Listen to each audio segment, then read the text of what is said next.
Our finished products were demanded in renowned world universities. There was only one reason why things worked so well then. We had a regional system of government that allowed regions to enjoy sovereignty over their natural resources whilst paying royalties and taxes to the federal government. Our domestic security was independent, uncontrolled by federal government. Suddenly, the army came and abrogated our constitution, turned us into a unitary state, and imposed a unitary constitution on us. Our constitution was promulgated by a group of military men who were unelected. There was no equality of representation of the various regions in the drafting of the constitution. They carved us into states and local governments without any known parameter or plebiscite. They seized our natural resources and donated them to the federal government to share without adequate respect for derivation.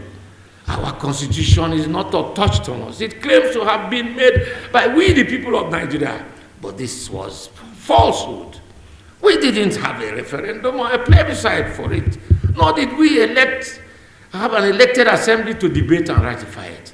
It was simply imposed on us. With it came the worst form of participatory democracy that our country has ever seen. Today, there is the dictatorship of the political parties. Candidates are imposed on the people without transparent primaries. In some cases, no primaries take place at all. Governors have become appointing authorities for candidates for elective offices in their states. You cannot become a candidate without the governor's approval in today's Nigeria. The nomination congresses are just a matter of formality. Where governors are resisted in this form of nomination, the richest candidate buys the position. Of course, where the politician disgorges with the electorate, the tendency to recoup at the center is almost inevitable. The smart ones escape but a few are jailed. They come out of jail with their ill-gotten wealth and still remain relevant. The Electoral Commission, the security services, the courts are constantly manipulated by the rich politicians. Our electoral system has become corrupted and unattractive to honest and brilliant citizens. The mess continues. What must be done to avert this coming catastrophe?